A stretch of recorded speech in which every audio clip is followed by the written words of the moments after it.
Senhor presidente, em respeito à Constituição, em respeito à grande maioria da população da minha querida cidade de São Mateus, em respeito à grande maioria da população do norte do estado do Espírito Santo, em respeito à grande maioria da população capixaba, e para que nosso país encontre novamente o rumo do desenvolvimento, eu voto sim, senhor presidente.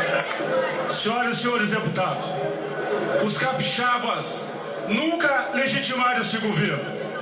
E esse governo, para aumentar a maldade, abandonou os capixabas, nossas rodovias, portos e aeroportos.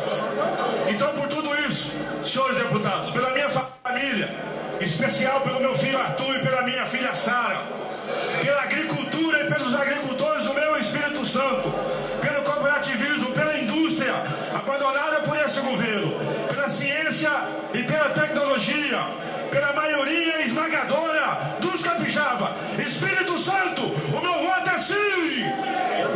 A coragem daqueles que resistiram ao golpe de 64, com dor, sangue e com a própria vida, foi o que devolveu à minha geração a tão sonhada liberdade. Em homenagem a estes lutadores da democracia, eu me recuso a entregar o meu país nas mãos dos golpistas, nas mãos dos traidores, nas mãos dos corruptos que armaram essa farsa e que aqui comandam ela.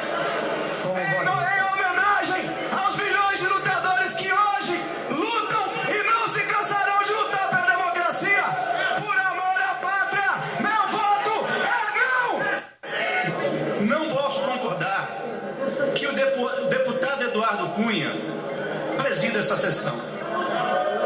Isso é um absurdo. Ele não tem moral nem política e nem ética para estar aqui. Mas no dia que eu tomei posse, eu fiz um juramento. Jurei defender e respeitar a Constituição. Jurei defender a democracia.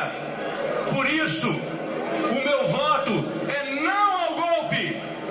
Presidente, em homenagem e em resposta aos milhares de brasileiros que pelas ruas do país, do meu estado do Espírito Santo, das cidades do meu estado e em especial a minha querida cidade de Vitória, que nos cobra, nos exige e nos chama para respondermos afirmativamente contra a corrupção, que nos chama para responder afirmativamente pelo restauro da economia e que nos chama para responsabilizar aquela que ao longo desses anos tornou a economia inviabilizada e que nós precisamos responsabilizá-la neste momento com um ato que aqui estamos praticando. E esse ato tem uma resposta, e a resposta é sim. Presidente, em respeito às famílias brasileiras, em respeito ao meu querido Espírito Santo,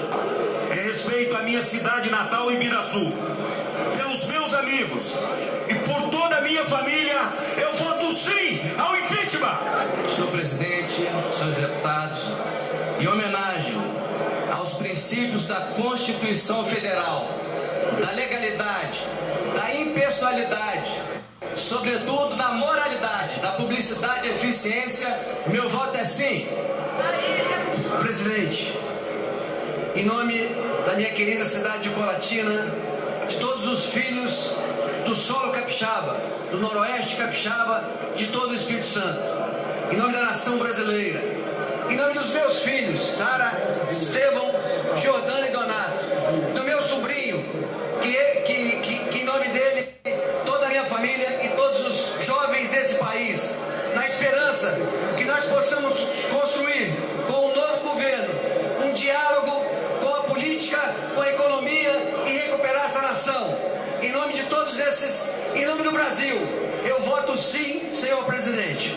Pelo estado do Espírito Santo, que me deu a oportunidade de ser o mais votado do estado, com mais de 161 mil votos, especialmente o município da Serra, eu quero aqui dizer ao meu partido PDT, que fechou questão contra o impeachment, que eu estou aqui com com o papel de julgador. E cabe ao julgador ser imparcial. Eu quero aqui, pela liberdade inviolável da consciência, pela democracia e contra a corrupção, quero aqui dizer, em nome da população capixaba, pedir desculpa ao PDT, mas vou ficar com o Estado do Espírito Santo, voto sim. Você acompanhou então os votos e os argumentos de todos os integrantes da bancada capixaba. Eles confirmaram o voto que anunciaram sexta-feira aqui no Bom Dia Espírito Santo. No fim da semana passada, todos participaram do Bom Dia, dizendo como iriam votar e votaram exatamente como anunciaram. 8 votos a favor do impeachment e 2 contra. Aqui no estúdio, 2 cientistas políticos, o Fernando Pignaton e o Vitor de Anjo, que vem participando com frequência também do Bom Dia, nos ajudando a entender todo esse processo da política brasileira. Bom dia aos senhores e mais uma vez obrigado pela presença. Eu queria que os senhores começassem explicando para o cidadão o que acontece agora. Tem gente achando que a Dilma já vai ser afastada agora porque o processo passou na Câmara e foi para o Senado. Não é bem assim, né? Pignaton, já passou para você, Vitor. A Dilma não é afastada hoje, mas esse processo é muito rápido agora. A Câmara, possivelmente, pelo que disse seu presidente ontem, até pode ir pessoalmente, a figura dele, né? Ele mesmo levar o documento produzido ontem com o parecer da Casa para o Senado. O Senado, então, vai ler isso numa sessão, vai constituir uma comissão. Essa comissão terá 10 dias para produzir um relatório, precisa ser aprovado ali pelos membros da comissão e depois em plenário. E então, se este relatório for aceito, isso tudo que eu acabei de dizer não deve gastar mais do que 15 dias, 20 dias no máximo, então aí sim a presidente Dilma é afastada, de qualquer maneira, ainda provisoriamente, porque nesse momento é que se abre um processo de investigação, que essa mesma comissão fará. Essa investigação mais adiante, num prazo de até 6 meses, ela vai ser submetida ao plenário e se ele aprovar, então, ela é destituída definitivamente do cargo. E nesse meio tempo é o Michel Temer que assume. É um rito